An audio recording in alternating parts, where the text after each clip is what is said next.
You have to draw the angle? No, he'll give you a picture and ask you if it's stabilizing or dislocating. Or he may ask you, say, what the angles are. So with the person that's in a push-up position with her arms straight, if we look with a person in a push-up,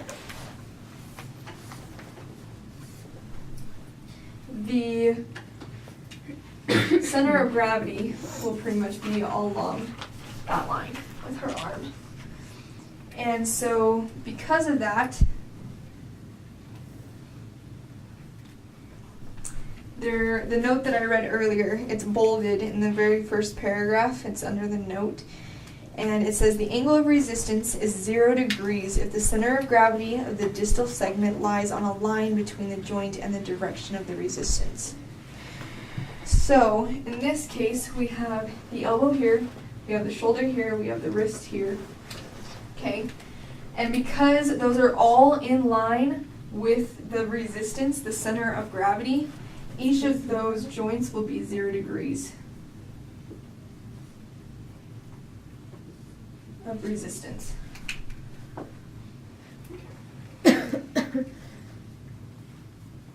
Why is that important? Because it helps you know how the force is acting upon your body. So in this case, the force that is being acted here is acting on your retractors. Because you have your scapula here, which is not directly in line with the center of gravity. And so, because of that, we have our scapula, which goes this way, right? Mm-hmm. So this angle here is going to be 90 degrees, about. So then does that go with rotary component, or does it still stay as a stabilizing?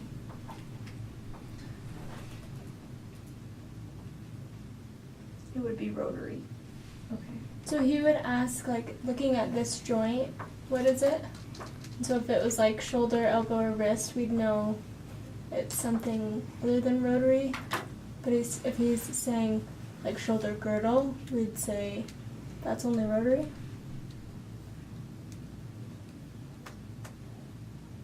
Yes.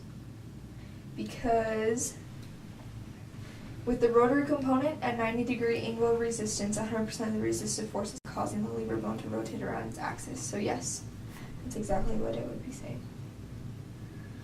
Whereas the non-rotary is at 0 degrees angle. So it's not causing your bone to rotate around its axis. Mhm. So everything else is 0, but at the scapula, it still doesn't rotate. So I think that's just where I'm confused. So when I think of rotation, I think of movement when it comes to the angle of resistance. And so because the force is causing my scapulas to protract, Mm-hmm. it'll be my retractors working, right? Yeah. And so because of that, that's where the scapula is working. That's the rotary component. Okay, so the rotary component, though, it's going to be your scapula, and everything else is just going to be 0. Yep. But you'll still have a rotary component in your at your scapula. Yeah. Okay. And that's because of the 90-degree Yeah, angle. that's where I was getting confused. Okay. So from here to here it's 0, but scapula it's at 90. So from here to here this is non-rotary, but my scapula it is rotary. Correct. Oh. So then how do you know if it's a stabilizing or a dislocating? So stabilizing versus dislocating is the difference in these pictures. So the force is pulling her down. Therefore, at each of these 0 degrees, which is the non-rotary, right? Yeah. Which is what stabilizing dislocating is referring to. Mm-hmm.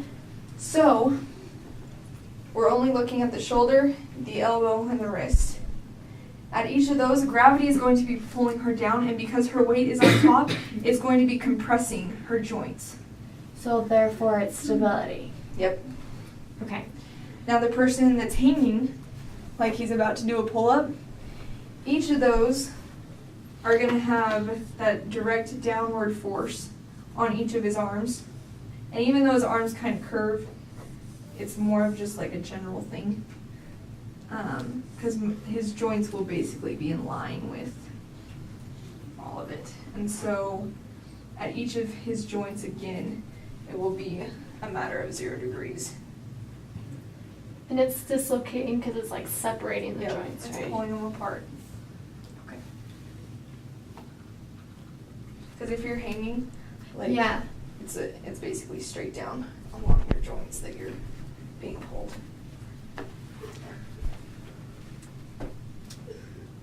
Okay.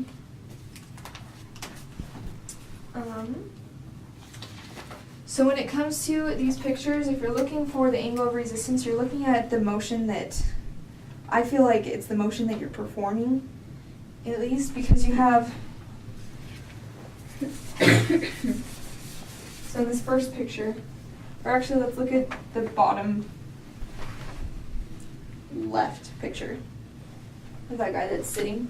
So he's seated, and then he has his arms out here with those straps. They go down this way. Okay. So, how do we begin to draw the line of the angle of resistance? What are the two lines that we draw? The direction and the bone on which it's applied. Okay, so we have the direction of the resistance, right? Yep. The bone on which it's applied. So the shoulder, right? Yep, shoulder, humerus. Okay, so then, and I always think that it's the angle of the motion, the way you're moving. So in this case, it would be this angle, because that's how he's moving it. Wait, which angle again? The one. This one. Because if he's starting down here, Mm-hmm. and then he's going up here. So that's the one he's moving towards. That's like, if you were to continue, Okay. that's how, I don't know if that helps you guys, that's just how I know what angle it is. He never actually had us draw out the angle, he just wanted us to know, like he would ask us what are the 2 points for the angle of resistance, like knowing that you draw it with the direction of resistance and the bone on which the resistance is applied. Okay.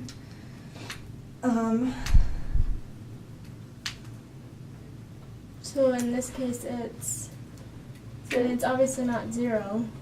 Mm-hmm. So in this case, like he wouldn't even ask you for like a degree wise. Like he just wants to see if you know where the angle is.